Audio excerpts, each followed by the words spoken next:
যে সুলাইমান আলাইহিস সালাম যে বললেন, কে পারবা বিলকিসের সিংহাসনকে চোখের পলকে আমার এখানে উপস্থিত করাতে। তো ইফরিত মিনাল জিন, জিনদের একজন ইফরিত বলল, ইফরিত নামক, যে আপনি বসা থেকে দাঁড়ানোর আগে সিংহাসন এখানে উপস্থিত করব। তো সুলাইমান আলাইহিস সালাম রাজি হলেন না। তখন কোরআনের আয়াতে বলা আছে যে এমন একজন লোক যাকে আল্লাহ জ্ঞান দিয়েছিল। ওখানে কিন্তু আর বলা নাই যে জিন না মানুষ, এটা বলা নাই, বলেছে এমন একজন যাকে আল্লাহ জ্ঞান দিয়েছিল। সে বলল যে আমি চোখের পলক ফেলার আগে সিংহাসন নিয়ে আসতে পারবো। জিন কিন্তু পারেনি। আগে যে ইফরিত নামক জিন, ও বলেছে আপনি দাঁড়িয়ে আছেন বসার আগে অথবা বসে আছেন দাঁড়ানোর আগে নিয়ে আসবো। সুলাইমান আলাইহিস সালাম এটাতে রাজি হয়নি। এমন একজন যাকে আল্লাহ জ্ঞান দিয়েছিল সে বলল আপনার চোখের পলক পড়ার আগে নিয়ে আসবো। তো অনেক মুফাসসির লিখেছে উনি বিশেষ জিকির দিয়েই কাজটা করেছে, সাউন্ড টেকনোলজি। এবং অনেক বিজ্ঞানী বলেছে যে পিরামিড যে তৈরি হয়েছে এত উঁচুতে যে পাথর চলে গেছে, আজকের পৃথিবীর সবচেয়ে বড় ক্রেন দিয়েও এত উঁচুতে পাথর নিয়ে যাওয়া সম্ভব নয়। কেমনে গেল? তো বলে এটা সাউন্ড টেকনোলজির সহযোগিতা ছাড়া এটা সম্ভব নয়। তো সাউন্ড টেকনোলজি খুব বড় একটা টেকনোলজি, যার ধারে কাছে আজকের বিজ্ঞান নাই। সেটা হচ্ছে আওয়াজ, যে জিকির। তো আল্লাহ সুবহানাহু ওয়া তাআলা ইসরাফিলকে বাঁশি দিয়ে রেখেছেন। ইসরাফিলের কান খাড়া হয়ে আছে।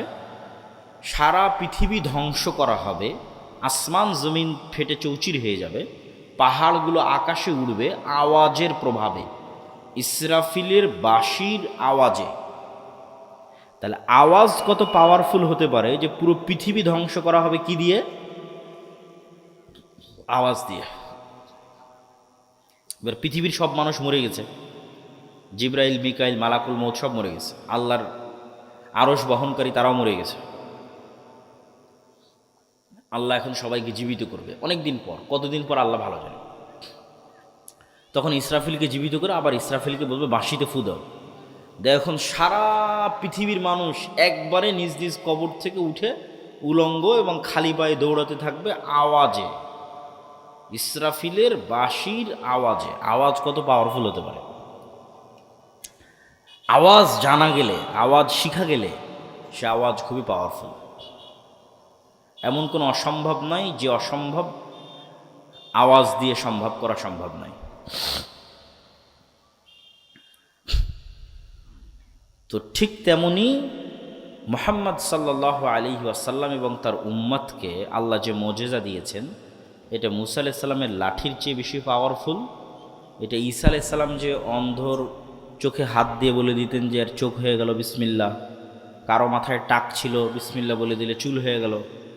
তো ঈসা আলাইহিস সালামের ওই মুজিজার চেয়েও পাওয়ারফুল আল্লাহ একটা মুজিজা মুহাম্মদ সাল্লাল্লাহু আলাইহি ওয়াসাল্লাম এবং উম্মতে মুহাম্মাদিকে দিয়েছে। সেটা হচ্ছে এই কোরআন। বলেন আল্লাহু আকবার। কেননা এই কোরআন কার আওয়াজ? এটা আল্লাহর, সরাসরি আল্লাহর আওয়াজ। বলেন আল্লাহু আকবার। এই কোরআনের শব্দ এবং বাক্য আল্লাহর, যেটা আল্লাহ সুবহানাহু ওয়া তাআলার কাছ থেকে জিবরাইল আলাইহিস সালাম শুনেছে, জিবরাইলের কাছ থেকে মুহাম্মদ সাল্লাল্লাহু আলাইহি ওয়াসাল্লাম শুনেছে। এটা আল্লাহর আওয়াজ, আল্লাহর শব্দ। এই জন্য এটির চেয়ে পাওয়ারফুল এবং শক্তিশালী আর কিছু নাই পৃথিবীতে এই কোরআনের চেয়ে। কেন এটা সাউন্ড টেকনোলজি, সাউন্ডের চেয়ে পাওয়ারফুল কিছু নাই। এই বিজ্ঞানের ধারে কাছে নাই, এই আওয়াজের ধারে কাছে নাই। এই জন্য জিকিরের মধ্যে সর্বশ্রেষ্ঠ জিকির হচ্ছে কোরআন। ওইটার উপর ঈমান থাকতে হবে, বুঝতে হবে, পড়তে হবে, সকল কাজে লাগবে, সকল কাজে। তো যে কোনো অসম্ভবকে সম্ভব করা যায় জিকির দিয়ে। এইটার আর এক দুটো উদাহরণ দিয়ে আজকের বক্তব্যের শেষের দিকে চলে যাব। মুসা আলাইহিস সালাতু ওয়াস সালামকে আল্লাহ যখন ফেরাউনের কাছে পাঠালেন, তখন মুসা আলাইহিস সালামকে আল্লাহ লাঠি দিলেন, বগলের নিচ থেকে হাত বের করলে সেটা জলজল করে, এই মুজিজা দিলেন। তারপরে মুখের যে জড়তা ছিল সেটা ভালো করে দিলেন। সব ভালো করে দেওয়ার পর আল্লাহ মুসা আলাইহিস সালামকে বলছেন, ওয়ালা তানিয়া ফি জিকরি। মুসা, এগুলো যা দিলাম এগুলো সব অ্যাক্টিভ থাকবে, ফাংশন করবে যদি তুমি আমাকে জিকিরে না ভুলে যাও। খবরদার আমাকে জিকিরে ভুলবা না। এখন কল্পনা করেন মুসা আলাইহিস সালাম এক সপ্তাহ থেকে নামাজে নাই, সালাত আদায় করেন এক সপ্তাহ থেকে জিকিরে নাই। তো এখন এক সপ্তাহ পরে লাঠি ছাড়ে, লাঠি আর সাপ হয় না। লাঠি দিয়ে সমুদ্রের উপর বাড়ি মারে, রাস্তা হয় না। লাঠি দিয়ে পাথরে আঘাত করে, ঝর্ণা তৈরি হয় না। কারণ এগুলো সব ডিঅ্যাক্টিভেট হয়ে গেছে। যুবকেরা বুঝতে পারলা? তোমাদের ফেসবুক টিকটকের অ্যাকাউন্ট ডিঅ্যাক্টিভেট হয়ে যায় না? ডিঅ্যাক্টিভেট হয়ে গেছে। এটা অ্যাক্টিভেট থাকবে ততক্ষণ যতক্ষণ পৃথিবীর সর্বোচ্চ মেশিন হচ্ছে কালব। মুসা আলাইহিস সালাতু ওয়াস সালামের কালব সালাতের মাধ্যমে এবং জিকিরের মাধ্যমে আল্লাহর সাথে কানেক্টেড থাকবে, ততক্ষণ আল্লাহ যে মজেজাগুলো দিয়েছে এগুলো ফাংশনাল থাকবে। সমুদ্রে বাড়ি মারলে রাস্তা তৈরি হয়ে যাবে, পাহাড়ে পাথরে আঘাত করলে ঝর্ণা তৈরি হয়ে যাবে, ছেড়ে দিলে সাপ তৈরি হয়ে যাবে। তাহলে অ্যাক্টিভেট থাকবে যতক্ষণ এই সর্বোচ্চ পর্যায়ের মেশিনটা জিকিরের মাধ্যমে কার সাথে কানেক্টেড আছে? আল্লাহর সাথে কানেক্টেড আছে।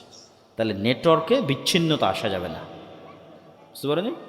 নেটওয়ার্কে বিচ্ছিন্নতা আসলে আর বাকিগুলো কোনো কাজ করবে না।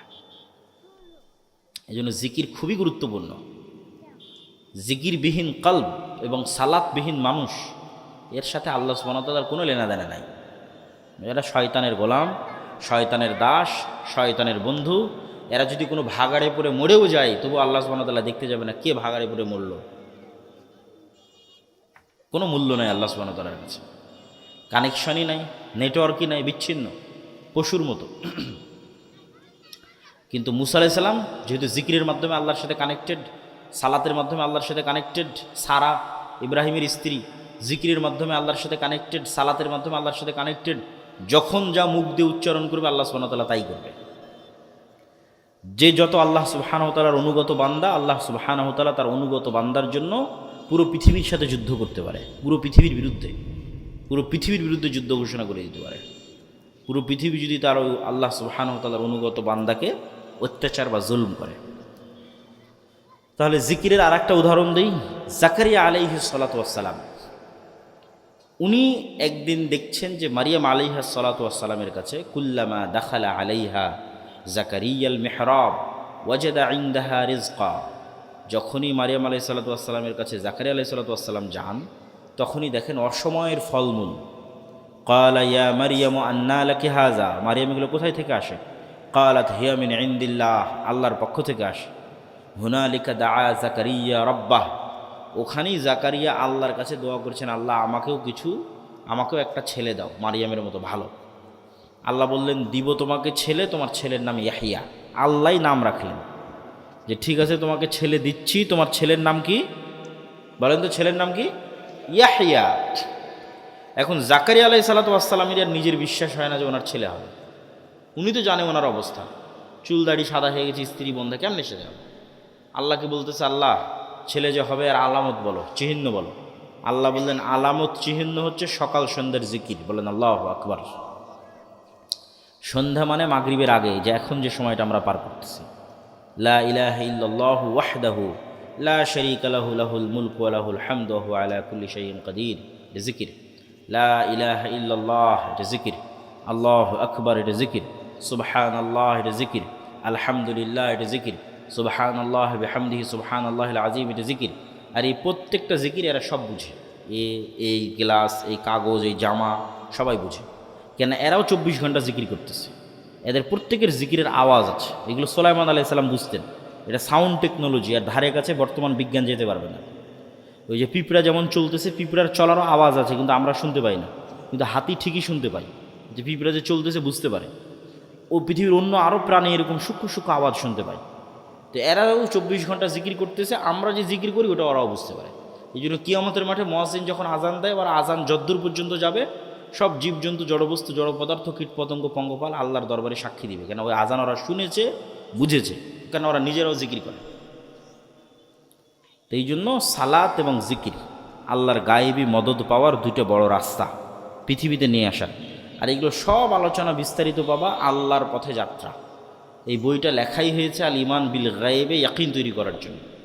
ভবিষ্যৎ যে প্রজন্ম আজ থেকে 20-30 বছর পর ইসলামী বিপ্লব করে বাংলাদেশে ইসলামের পতাকাকে উড্ডীন করবে, এদের সম্পর্ক আগে মজবুত হতে হবে আল্লাহর সাথে। আল্লাহর সাহায্য ছাড়া ইসলামের বিজয় হয় না, ফুল স্টপ। আল্লাহর সাহায্য যেখানে নাই, ওখানে দুনিয়ার স্বার্থ বিজয় হতে পারে, ইসলাম বিজয় হবে না। এই জন্য আমাদের প্রথম বই আল্লাহর পথে যাত্রা, এটা বিপ্লব তৈরি করার বই। এর পরের বই আসবে, বাস্তব জগতের কাজ নিয়ে পরের বই আসবে, যে কীভাবে ইসলামী বিপ্লব হতে পারে। কিন্তু আল্লাহর সাহায্য যতক্ষণ নিশ্চিত না হয়েছে কোনো কাজ হবে না। যেন আল্লাহর সাহায্য নিশ্চিত হওয়ার জন্য আল্লাহর সাথে সম্পর্ক মজবুত লাগবে। আল্লাহর সাথে সম্পর্ক মজবুত করতে চাইলে গায়েব সম্পর্কে জ্ঞান অর্জন করতে হবে। ফেরেশতারা কীভাবে কাজ করে, ফেরেশতাদের অস্তিত্ব কেমন, পরকাল কী, জান্নাত জাহান্নাম কী, কীভাবে এই সমস্ত জীবজন্তু কীটপতঙ্গ পঙ্গপাল জিকির করতেছে, সালাত কী কাজ করে, জিকির কী কাজ করে, শয়তান কীভাবে কাজ করে, রূহ কীভাবে কাজ করে, নফস কীভাবে কাজ করে, এগুলো সব গায়েবের জ্ঞান। এইগুলো সব গায়েবের জ্ঞান দিয়ে আল্লাহর পথে যাত্রা বইটা পূর্ণ করা আছে। প্রত্যেক মসজিদে এই বইয়ের উপর সপ্তাহে অন্তত একদিন 1-2 পৃষ্ঠা করে দার্স হতে হবে, প্রত্যেক মসজিদে, খুবই জরুরি।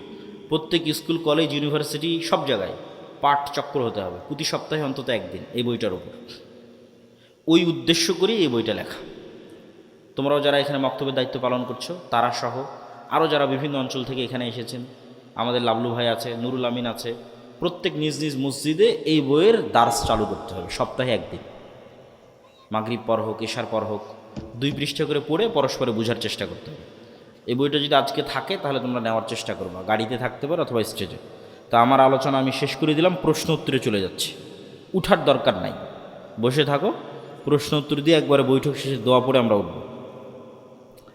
জিয়ারত বাবদ এখন আমাদের জানার বিষয় হচ্ছে কর্তৃপক্ষের জিয়ারত। কী যে জিয়ারত? হাদিস অস্বীকার শুধু কোরআনের অনুসারী জান্নাতি না জাহান্নামে? হাদিস অস্বীকার যদি কেউ করে প্রকাশ্যে সে কাফের।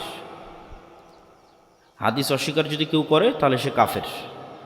ইসলামের ভাষায় একজন ছেলের কি কি দেখে একটা মেয়ের পরিবার তাদের মেয়ে দিবে? ইসলামের ভাষায় একজন ছেলের কি কি দেখে একটা মেয়ের পরিবার তাদের মেয়ে দিবে? ছেলের মধ্যে পার্সোনালিটি, ব্যক্তিত্ব, আত্মমর্যাদা, এটা হলো আসল। দায়িত্ব নেওয়ার মানসিকতা, এটা আসল। কোটিপতি দেখে বিয়ে দিয়ে দিলাম, সরকারি চাকরি দেখে বিয়ে দিয়ে দিলাম, কিন্তু ব্যক্তিত্ব নাই, দায়িত্ব নেওয়ার মানসিকতা নাই, ওর কাছে আপনার মেয়ে ভালো থাকবে না। দায়িত্বশীল ছেলের কাছে মেয়ে দিতে হবে। শাইখ কোনো এক সময় আল্লাহ আমাকে হেদায়েত দান করেছিলেন। আমি ইসলামের খুঁটিনাটি সকল বিধান মেনে চলতাম, কিন্তু কালের বিবর্তে আমি সেই হেদায়েত হারিয়ে ফেলেছিলাম। বর্তমান পুনরায় আবার সালাত সিয়াম আদায় করা শুরু করেছি, কিন্তু আগের মতো মনে শান্তি তৃপ্তি পাই না। তুমি আল্লাহর পথে যাত্রায় বইটা পড়ে দেখো, তারপরেও যদি শান্তি তৃপ্তি না পাও আমার সাথে দেখা করিও পার্সোনালি, সমস্যা নেই। জোহরের 4 রাকাত বেশিটা সুন্নাত। এই যে সালাতের যত প্রশ্ন আছে না, এটা নিয়ে আমাদের একটা বই আছে, 1000 প্রশ্নের উত্তর। তায়াম্মুম, অজু, ফরজ গোসল, হায়েজ, নেফাস, সালাত, ঠিক আছে, সবগুলো মিলে 1000 প্রশ্নের উত্তর আছে। স্টেজের সোজা পিছনে কালো গাড়ি বই মুক্ত করা আছে। স্টেজের পিছনে আই ওই পাশে রাস্তার দিকে যেতে, ঠিক আছে, রাস্তার দিকে গাড়িতে বই আছে। ইসলাম কি যৌথ পরিবার সমর্থন করে? করলেও মহিলাদের পর্দার বিধান কি? যৌথ পরিবার সমর্থন করে না এরকমও বলা যাবে না, আবার যৌথ পরিবার বাধ্যতামূলক এটাও বলা যাবে না। এখন আমি যদি ছেলে হই তাহলে আমার ওপর শুধু আমার স্ত্রী আর ছেলে মেয়ের দায়িত্ব এটা নয়, আমার ওপর আমার বাপ মায়েরও দায়িত্ব আছে। তাহলে বাপ মায়ের দায়িত্বটা আমাকে বাপ মায়ের সাথে বাপ মায়ের বাড়িতে থেকেই পালন করতে হবে এটাও জরুরি নয়, পরিবেশ পরিস্থিতির উপর নির্ভর করে। এখন যৌথ ফ্যামিলিতে যদি থাকা হয় সেক্ষেত্রে পর্দার বিধানে মাহারাম এবং নন মাহারাম মেনটেন করা একটু কষ্টকর হয়। তো মাহারাম এবং নন মাহারাম মেনটেন করার ক্ষেত্রে একটু সতর্ক থাকলে, পরিবারের সকল সদস্য আন্তরিক থাকলে, সহযোগিতাপূর্ণ থাকলে এটাও অত কঠিন নয়। একটু কষ্টকর কিন্তু অত কঠিন নয়। ভবিষ্যতে একজন আদর্শ মা হওয়ার জন্য কী ধরনের প্রস্তুতি নেওয়া যেতে পারে এ সম্পর্কে একটু বিস্তারিত আলোচনা করবেন। আদর্শ মা হওয়ার জন্য 2টি জিনিস লাগবে, লজ্জা এবং জ্ঞান। লজ্জা এবং জ্ঞান। পোশাকের লজ্জা নয়, অন্তরের লজ্জা। পোশাকের পর্দা নয়, অন্তরের শরম, অন্তরের হায়া, মনের শরম, মনের হায়া। যে মা যত লজ্জাশীলা সে তত ভালো মা, সে তত আদর্শ মা, এবং তার সন্তান তত শক্তিশালী, পাওয়ারফুল, বীর বিক্রম, মহাবীর হবে, বিদ্রোহী বিপ্লবী হবে। আর 2 নম্বর হচ্ছে জ্ঞান। জ্ঞান থাকলে আত্মমর্যাদা তৈরি হয়, যে কোনো পরিবেশ পরিস্থিতিকে ট্যাকেল দেওয়া যায়, নিজের সন্তান সন্ততিকে শেখানো যায়, পাড়া প্রতিবেশী আত্মীয় স্বজনকে শেখানো যায়, জ্ঞান অর্জন করতে হবে, লজ্জাশীলা হতে হবে। শাইখ সহি শুদ্ধভাবে কোরআন শিক্ষার কোনো বই, আমাদের তাজবিদের একটা বই আছে, পৃথিবীর সর্বশ্রেষ্ঠ তাজবিদের বই, চিত্রসহ তাজবিদ শিক্ষা, আর তাজবিদ আল মুসাওয়ার। এই বইটার উপর অনলাইনে অনেক কোর্সও আছে। এই বইটাকে সামনে রেখে অনলাইনের কোর্সগুলো করলে আশা করি কোরআন শুদ্ধ হবে ইনশাল্লাহ। ব্যাংকে টাকা রেখে সেই টাকা থেকে যে লাভ আসবে, লাভের টাকা যদি গরিব দুঃখীদের মাঝে বন্টন করে দেই, তাহলে আমার আসল টাকাটা আমার জন্য হালাল হবে কি? প্রথমত চেষ্টা করতে হবে ব্যাংক থেকে কোনো প্রকার অতিরিক্ত লভ্যাংশ না নেওয়ার। যদি নিতে হয় তাহলে সেটা নিজের কাছে ব্যয় না করে নেকির আশা ছাড়া জনকল্যাণমূলক কাজে ব্যয় করে দিতে হবে।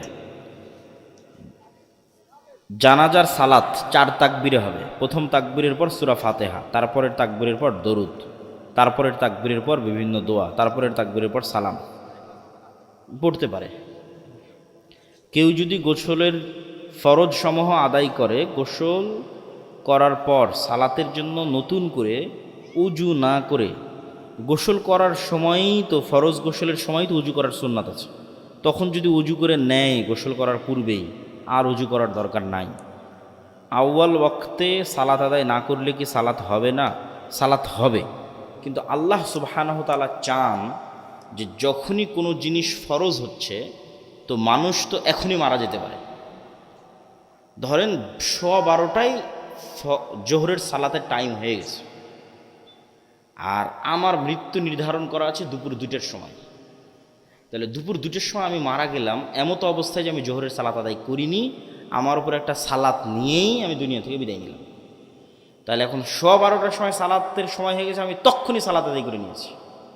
তাহলে আমি আল্লাহর আদেশের সাথে খুব দ্রুত অ্যাক্টিভ থাকি, এটা আল্লাহ খুবই পছন্দ করে। এই জন্য ইবাদতের মধ্যে সবচেয়ে গুরুত্বপূর্ণ ইবাদত আউয়াল ওয়াক্তে সালাত আদায় করা। কেন তখনই আদেশ শুরু হয়েছে, কে সবার আগে দেখি? যে সবার আগে সেই তো আল্লাহর শ্রেষ্ঠ বান্দা।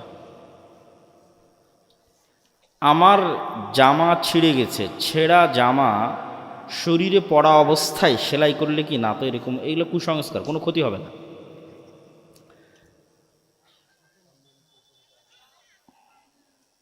আমার স্বামী গোসল শেষে যে গামছা দিয়ে শরীর মোছেন, আমি সেই গামছা দিয়ে মাথার ভেজা চুল মুছে নিই, এতে কোনো ক্ষতি হবে কিনা? কোনো ক্ষতি হবে না।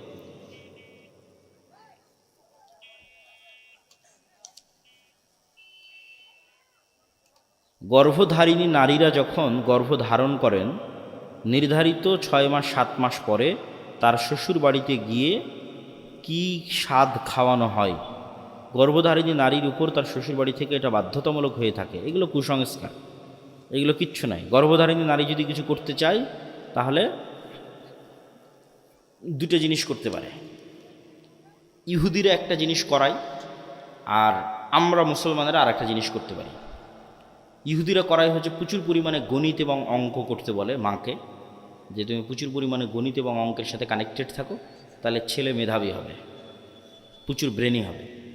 আর আমরা করতে পারি, গর্ভধারণ অবস্থায় মা প্রচুর পরিমাণে কোরআন তেলাওয়াত করতে পারে, কোরআন খতম দিতে পারে, সালাত আদায় করতে পারে, এবং নিজের মনকে শান্ত, তার উপর জুলুম না করা, অত্যাচার না করা, কষ্ট না দেওয়া, মন ভালো রাখা। কেন প্রত্যেকটার প্রভাব ওই সন্তানের উপর গিয়ে পড়ে যে সন্তান পেটে আছে। আমি পর্দা করি, আমার স্বামীর তেমন সামর্থ্য নেই আমাকে আলাদা বাড়ি বানিয়ে দেওয়ার। আমার দেবরসহ আমরা এক বাড়িতেই থাকি, আমার পক্ষে সারাদিন মাথা থেকে পা পর্যন্ত শরীর থেকে সংসারের কাজ করা সম্ভব নয়, তাই সাধারণ ঢিলেঢালা পোশাক পরে বাড়ির কাজ করি। আপনি যা করছেন ঠিকই আছে, তবে এটার থেকেও প্রমাণ পাওয়া যায় যে আসলে টাকার প্রয়োজন কত। পর্দার জন্য আসলেই টাকার খুব দরকার। ভালো পর্দার টাকা ছাড়া ভালো পর্দা করানো যায় না। এই জন্য যুবকরা তোমরা বেশি করে টাকা ইনকাম করার চেষ্টা করো যারা বিয়ে করতে চাচ্ছ। তবে আপনি যেটা অবলম্বন করছেন ঢিলে ঢালা পোশাক পরে, এটাতে সমস্যা নেই, এটা ঠিক আছে। এটাতেই আল্লাহ সুবহানাহু ওয়া তাআলা আপনার অন্তরের পর্দাকে আল্লাহ সুবহানাহু ওয়া তাআলা গ্রহণ করবে ইনশাআল্লাহ, এবং আপনার চেষ্টাকে। আমার মামা শ্বশুর বাড়িতে এসেছেন, আমার শাশুড়ি মা তাকে যথেষ্ট আপ্যায়ন করেছেন, তাই মামা শ্বশুরের সামনে নিজেকে বের হওয়ার প্রয়োজন মনে করিনি। আমি বের হইনি এবং কথাও বলিনি। লম্বা প্রশ্ন, সালাদের সময় কথা বলা কি জায়েজ? তাহাজ্জুদ সালাত আদায় শেষে ঘুমিয়ে তাই ফজরের জামাত পায়নি, এতে কোনো পাপ হবে কি? ফজরের সালাত জামাত না পেলে পরে পড়ে নেবেন, কিন্তু নিয়মিত এটা হওয়া যাবে না। রাস্তা অনেক লম্বা প্রশ্ন। যারা অসৎ পথে টাকা ইনকাম করবে তাদের কি হবে? আর যারা পৃথিবীতে হারাম টাকায় দান ও আচরণ ভালো কাজ করবে তারা কি জান্নাত পাবে? হারাম টাকায় আবার দান হয় নাকি? হারাম টাকায় দান হয় না, এবং হারাম টাকা উপার্জন করা হচ্ছে মুনাফিকি, এবং হারাম শরীর কখনো জান্নাতে যাবে না। ওই দানই কবুল হবে যেই দান হালালের উপর। জি জি, বলে দাও, ঘোষণা করে দাও। এই বিজয়, এক মিনিট। আচ্ছা না, ঘোষণা দেখি কে বলবে, বলো। সম্মানিত উপস্থিতি, আমরা একটু মাঝখানে সময় নিলাম, দুঃখিত। আমাদের প্রধান অতিথি চলে এসেছিল, একটু লেট হয়ে গেছে ওনার। তো আমরা চাবো ওনার মুখ থেকে কয়েকটি কথা শোনার জন্য। গত বছর এই প্রোগ্রামে নিয়ে এসেছিল, এবছর এসেছে। আমাদের যথেষ্ট পরিমাণ সমস্ত কাজে, মানবিক থেকে বক্তব্য পর্যন্ত আমাদের যথেষ্ট পরিমাণ হেল্প থেকে শুরু করে সবসময় যখন ডাকি ওনাকে আমরা পাই ইনশাল্লাহ। তো চাচ্ছিলাম ওনার মুখ থেকে কিছু কথা শোনার জন্য। এ পর্যায়ে বক্তব্য রাখতেছেন আজকের ইসলামী সম্মেলনের প্রধান অতিথি এস.এম. মাহমুদ, সাবেক ছাত্রনেতা, ঢাকা বিশ্ববিদ্যালয়, সংসদ সদস্য পদপ্রার্থী নীলফামারী 4। বিসমিল্লাহির রহমানির রহিম। আমি শুরুতে ক্ষমা চেয়ে নিচ্ছি সবার কাছে। আসলে বিষয়টা হচ্ছে যে আমাদের রাজনীতিবিদের কাজ না, যাই হোক, উনি আপনাকে নিয়ে দোয়া করবেন। গিয়ে বলছি, বিজয় বলছে আপনাদের কাছে মহাদালা ছাড়া দিলে আগামী দিনে যাতে জমা দেবে, মহাদালা পেপার জমা দিতে আবার আসবো। কবির কতবার নীলফামারী সিগনেচার আবার আরেকদিন যাবো। এই সঠিক জায়গায় সঠিক ব্যক্তিকে ভোট দিয়ে আমি তো হাতে জনপ্রতিনিধি নির্বাচন করেন। না না না না না না না, উইথড্র করা যাবে। মহাদালা করুক, আমি এমনি যাবো। আসসালামু আলাইকুম। অনেক কিছু নিয়ে না। কথা বললো প্রধান অতিথি। তা আমরা বৈঠক শেষে দোয়া পড়ি, সুবহানাকা আল্লাহুম্মা ওয়া বিহামদিকা আশহাদু আল্লা ইলাহা ইল্লা আনতা আস্তাগফিরুকা ওয়া আতুবু ইলাইক।